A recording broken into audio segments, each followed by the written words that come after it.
સમાચારોમાં હવે વાત કરીએ અમદાવાદની, જ્યાં એએમસીના નામે ડિમોલિશનની ઘટના સામે આવી છે।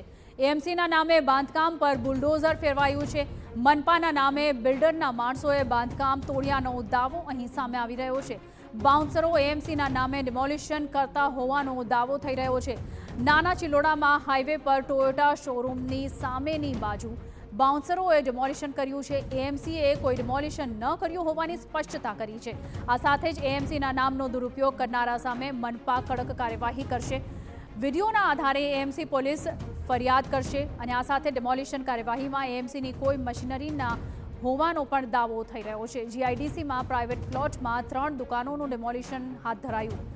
એજન્સી સામે અમદાવાદ મનપા કાર્યવાહી કરશે તેવી પણ બાહેધરી આપવામાં આવી છે।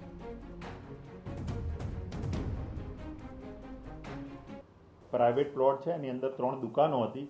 જે ડિમોલિશન થયું છે કોર્પોરેશન દ્વારા થયું નથી। ત્યાં અમારા અધિકારીને ટીડીઓને બધા ત્યાં આગળ રૂબરૂ જઈ આવ્યા છે। ત્યાં આગળ જે રાજપૂત સિક્યોરિટી એજન્સી જોડે વાત પણ કરી છે। એમાં વિડીયોમાં તમારી વાત સાચી કે કોર્પોરેશનનું નામ આપે છે લોકો, પણ કોર્પોરેશન દ્વારા કોઈ એક્શન લેવાઈ નથી। અને જેને પણ આ દુકાનોનું ડિમોલિશન કર્યું છે એની એ જે એજન્સી હશે એની ઉપર અમે પોલીસ ફરિયાદ પણ કરીશું અને એની સામે કાર્યવાહી પણ કરીશું। સ્થળ તપાસ કરતા જાણવા મળેલ છે કે કોર્પોરેશન તરફથી કોઈ જ પ્રકારનું ડિમોલિશન કરવામાં આવેલું નથી। એસેટ શાખા દ્વારા કોઈપણ પ્રકારની સૂચના કે કોઈપણ પ્રકારની એજન્સી હાયર કરીને ડિમોલિશન કરવામાં આવેલું નથી। પ્રાથમિક દ્રષ્ટિએ જોતા એવું દેખાય છે કે પાછળની જગ્યા જે જીઆઈડીસી લિમિટમાં આવે છે એમાં પાછળનો પ્લોટ ખુલ્લો કરાવવાના હેતુના આશય સાથે એમની દુકાનનું ડિમોલિશન થયેલું એવું દેખાય છે। સ્થળ ઉપર પોલીસ પણ આવી ગયેલી છે। કોર્પોરેશનનો સ્ટાફ પણ પોલીસ સ્ટેશને પહોંચેલો છે। જે વ્યક્તિએ કોર્પોરેશનના નામ ઉપર જે ડિમોલિશન કર્યું એવા મેસેજ વાયરલ કર્યા છે એની સામે પણ ફરિયાદ દાખલ કરવાની કાર્યવાહી કરવામાં આવશે। દુકાનો જે છે એ ડેમોલિશન અહીંયા ડેબ્રિસ છે, એટલે ડેમોલિશન જે થયેલ છે એમાં યોગ્ય તપાસ ચાલી રહી છે। ફરિયાદ લેવાની તજવીજ ચાલુ છે અને ત્યારબાદ તપાસ બાદ જ કંઈક આમાં કહી શકાશે। નાના ચિલોડા વિસ્તારમાં અમદાવાદ મહાનગરપાલિકાના નામે ડિમોલિશન કરવાનો એક મામલો સામે આવ્યો છે।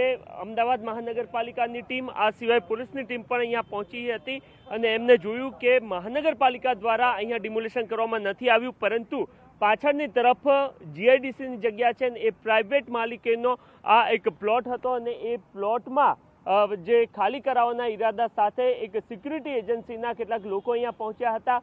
3 દુકાનો અહીંયા આવેલી હતી। એ 3 દુકાનોનું પાછળની તરફ જે જેસીબી પડ્યું છે એના થકી એમના દ્વારા ડિમોલિશન કરવામાં આવ્યું હતું। લોકલ દ્વારા જ્યારે પૂછવામાં આવ્યું કે આ ડિમોલિશન શા માટે કરવામાં આવી રહ્યું છે તો એમના દ્વારા એ દાવો કરવામાં આવ્યો હતો। એ વિડીયો પણ હાલ વાયરલ થયેલો જોવા મળી રહ્યો છે, જેમાં તેઓ દાવો કરતા જોવા મળી રહ્યા છે કે મહાનગરપાલિકામાંથી તેઓ આવી રહ્યા છે, એટલે કે કોર્પોરેશનમાંથી આવી રહ્યા છે, એ પ્રકારનો દાવો તેઓ વિડીયોમાં કરતા જોવા મળી રહ્યા છે। મહત્વની વાત એ છે કે મહાનગરપાલિકાના મિની કમિશનર પણ અહીંયા પહોંચ્યા હતા, એમને પણ સ્થળ તપાસ કરી છે અને ત્યારબાદ એમને એ દાવો પણ કર્યો છે કે આ જે ડિમોલિશન કરવામાં આવ્યું છે એમાં કોઈ પણ પ્રકારની મશીનરી મહાનગરપાલિકાની નથી વપરાઈ કે મહાનગરપાલિકાના કોઈ વ્યક્તિઓ અહીંયા ઉપસ્થિત નથી, પરંતુ જે વ્યક્તિ છે એમના દ્વારા મહાનગરપાલિકાના નામનો દુરુપયોગ કરવામાં આવ્યો હતો અને એના જ કારણે આગામી સમયમાં મહાનગરપાલિકા દ્વારા પોલીસ ફરિયાદ પણ આ વ્યક્તિઓ કે જેઓ વિડીયોમાં જોવા મળી રહ્યા છે એમના સામે કરવામાં આવતી પણ જોવા મળશે। મહત્વની વાત એ છે કે આ અગાઉ સુરતમાં પણ આ પ્રકારની ઘટના બની હતી કે જ્યાં મહાનગરપાલિકાના નામનો દુરુપયોગ કરવામાં આવ્યો હતો અને ડિમોલિશન કરવામાં આવ્યું હતું અને એ જ તર્જ પર અહીંયા નાના ચિલોડામાં 3 દુકાનોનું ડિમોલિશન કરવામાં આવ્યું છે અને વિડીયોમાં સ્પષ્ટ એ જોવા મળી રહ્યું છે કે જે લોકો ડિમોલિશન કરવા માટે આવ્યા છે એવો દાવો કરી રહ્યા છે કે તેઓ કોર્પોરેશનમાંથી આવી રહ્યા છે। કેમેરામેન ઇમરાન શેખ સાથે નરેન્દ્ર રાઠોડ, TV9 અમદાવાદ।